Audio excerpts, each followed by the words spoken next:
high school, I was quite timid, and people would say, and I was quite friendly, very friendly.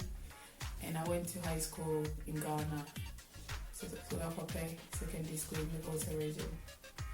I was very friendly. I had lots of friends, and I did home economics as well. And I had good friends. I was doing clothing, sewing. In Ghana, we call it clothing section. And when you're sewing clothes, and we have the cooking side of the home economics. So that's what I did. I did the sewing bit. People would ask me, why were you doing sewing when you're now a chef? And like, I had passion for both of them. Like, I enjoy doing things with my hand. But most of my friends will tell you, Gifty loves to cook in the dormitory. I go around taking my friends' pots and pans and cooking in the dormitory and sharing it for everyone to eat. And I know one of my good friends will say that, MFA will say that, shout out to you, my friend. And most of my friends that we used to eat, and I love to eat food. I love food. When we go to the canteen, Gifty is there. Everything to do with food, I'm there. So in secondary school, food, I love food. In the Volta region too, you get the best of everything there. Fresh, organic, and it was just nice. So secondary school, I had lots of fun. And I was more active. I did some sports, basketball. I played some basketball. Football, not too good. 2 left feet. I was not that good. So basketball was, I was doing very well in the basketball team. And I was quite active. So that's it.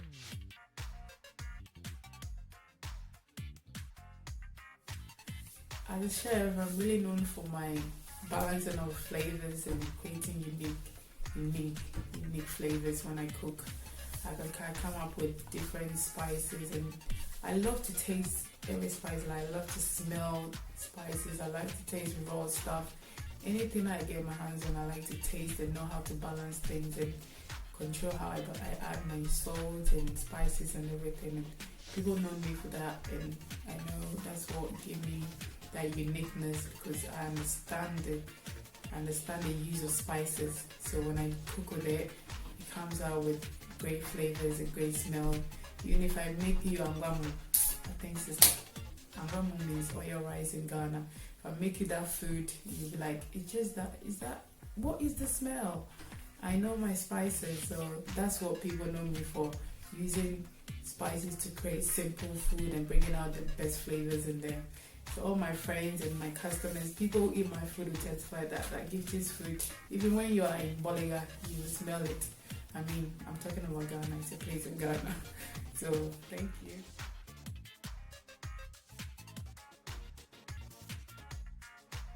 The first person I would say is Gordon Ramsay. Maybe because I'm in the UK, but that's what it is. Gordon Ramsay is my favorite. He's my favorite chef that I know. He takes everything to the next level. He makes simple food the best, and his energy in the kitchen is he doesn't like laziness. If you're lazy, my sister, you can't be a chef. Laziness is not for chefs. It's hard work, determination, confidence, and you have to know what you're doing in the kitchen. Because if you don't know what you're doing, you can't do it for so long. And that's what Gordon Ramsay is all about. His energy, his traveling around the world, like that's what I want to do. Travel around the world, knows everything, every cuisine, taste everything. And Gordon Ramsay he has loads of restaurants around the world. I think every country that you go, Gordon Ramsay has a restaurant there. He takes everything to the next level. He knows how to balance Indian cuisine. Like he's always learning new things. He doesn't stop. Even knowing him as the #1 best chef, he's still learning new things.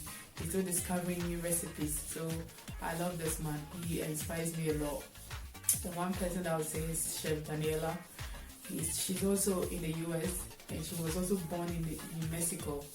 And I'm telling you, she started at the age of 12, going to culinary school, and she never gave up. Coming from Mexico into the US and creating a great name for herself.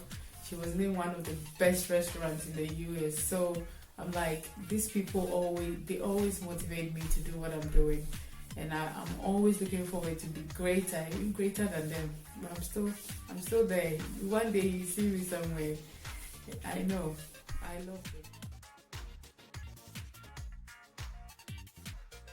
What inspires me the most to do what I'm doing is when I cook for people and I get great feedback from them. That's my number one motivation to do what I'm doing. It inspires me a lot.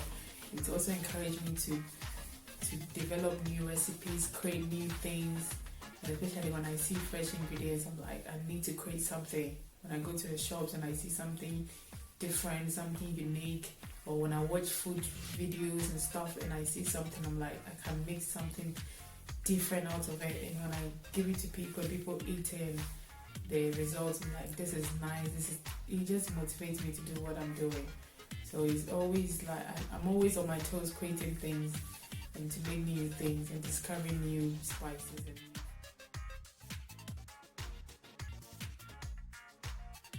front of house are the waitress, the waiter, the managers and supervisors. In the back of house is the chefs, senior chef, head chefs, the KP section and everything. But talking about the operation, how it runs, is sometimes when it's quite busy, especially let's say weekends. In the weekends, restaurants are always busy. So sometimes you need help. You need people to come in and help you in the kitchen. You need people to come in and work front of house.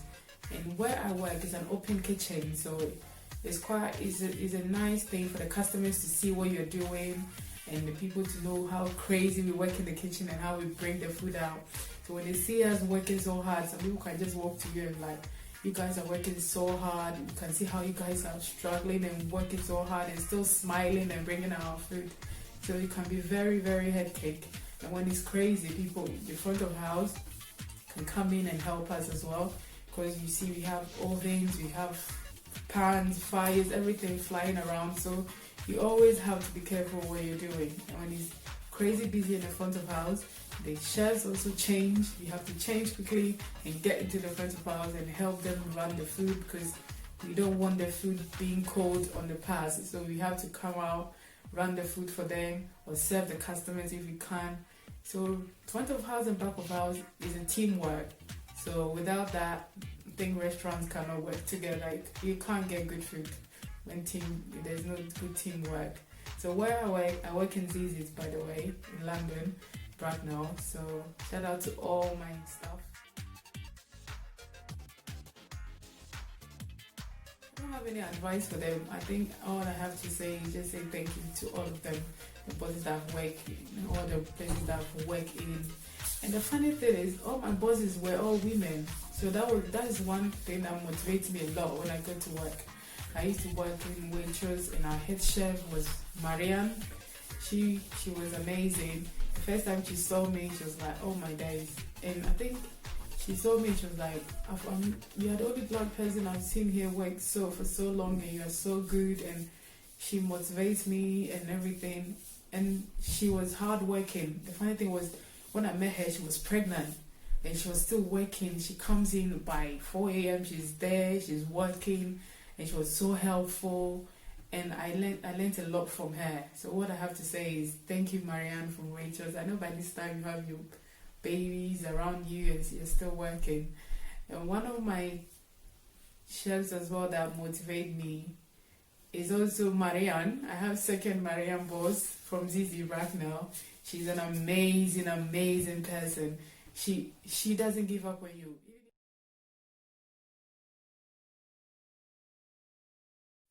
I came up with a recipe and I'm like, I need to make this meal. I have to make this meal, so I have to go to the shop and get some ingredients. I went to the shop. I started picking what I want, fresh ingredients, and go to the vegetable section. I go to fruit like every section. I just took my time. Ladies, when we go to shopping, we actually take our time. It's like, I think maybe we don't even want to come out. I just took my time, picking everything up. And I'm like, oh, okay, I'm done. Let me get to the till and go and pay. And the funny thing was, we have self-service, but it was quite busy. So I'm like, I'm not going to use that. So let me go through the customer service. I queued for this. I got to the till. The lady, you know that the lady have to take everything through before you can pay.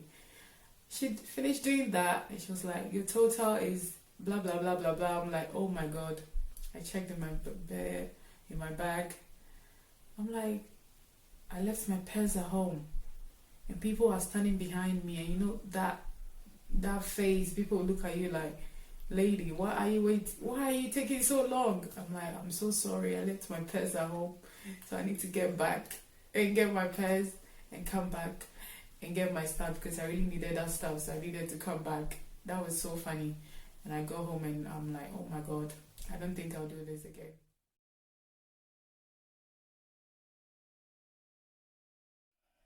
The last thing I watched on TV was Kitchen Nightmares by Gordon Ramsay. That show, the reason why I like to watch that show is it just shows you how bad some people can operate in a restaurant and in the kitchen and just make a mess, and how Gordon Ramsay just educate them about how to do things and come up with the right recipe for the restaurant to grow. And also I also learn a lot about business section when it comes to that program. I advise people to watch that, Kitchen Nightmares. I have a food channel on YouTube. It's called Today's Delight. It's everything to do with food and seasoning and how I demonstrate and how I talk about everything. So please don't forget to subscribe to my channel. Thank you.